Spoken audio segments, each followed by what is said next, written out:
Hello दोस्तों, आपका स्वागत है इस वीडियो में। इस वीडियो में एक आर्मी वाले की पत्नी के संघर्ष के बारे में बताया है। मेरी कहानी। आर्मी वाले की पत्नी का जीवन आसान नहीं होता। मुझे बचपन से ही आर्मी वाले बहुत पसंद थे।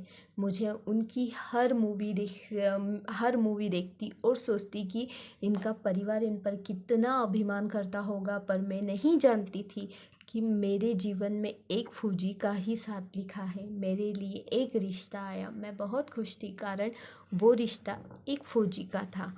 मेरे मम्मी पापा ने मुझसे पूछा, तू क्या चाहती है? मैंने तुरंत हाँ कर दी। कहा हमारी बात आगे पहुंची। हमारी सगाई हुई।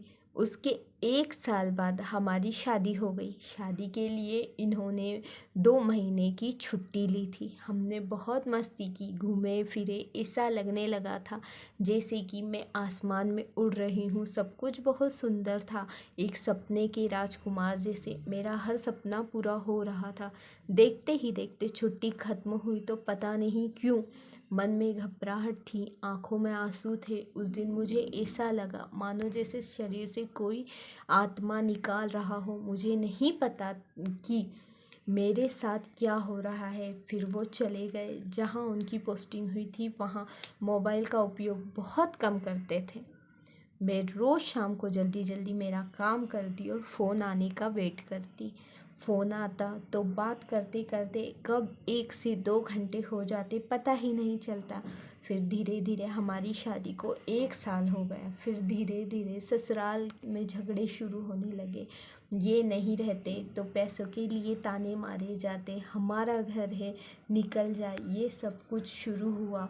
फिर मैंने धीरे धीरे इन्हें बताया। फिर ये मुझे जब छुट्टी पर जाते ससुराल लेकर आते, फिर जाते वक्त मायके छोड़ जाते। ससुर जी इस बात से सहमत थे, कारण वो जानते थे कि मुझे कितनी तकलीफ़ हो रही है। वो ड्यूटी जाते तो फिर वो सब होता। हर बार की तरह इस बार भी वह कहती, मुझे अपने साथ ले जाओ। फिर वह कहते, अगली बार पक्का। फिर मैं रोती, वह भी नाराज़ हो जाते। फिर अपने आप को संभाल कर उनकी आरती कर उन्हें विदा करती। पर मेरे मन की स्थिति कोई नहीं समझता था। सास कहती, गया तो क्या हुआ, उसे जाना तो था ही, रो क्यों रही है? देखते ही देखते हमारी शादी को 2 साल हो गए थे। फिर हमारे यहाँ एक खुशखबरी आई, हम 2 से 3 होने वाले हैं। फिर यह खबर मैं सबसे पहले अपने पति को सुनाना चाहती थी, पर उनका फ़ोन नहीं लगा। मैं बहुत परेशान भी थी कि उनका फ़ोन क्यों नहीं लग रहा। फिर 3 दिन बाद उनका फ़ोन आया। मेरे चेहरे पर मुस्कुराहट आई। मैंने पहले उनका हाल पूछा, फ़ोन क्यों नहीं लगा पूछा, फिर उन्हें ये खुशखबरी सुनाई। उनकी खुशी का मानो ठिकाना ही नहीं था। सब कुछ हुए, पर मुझे अब उनकी कमी बहुत खलने लगी।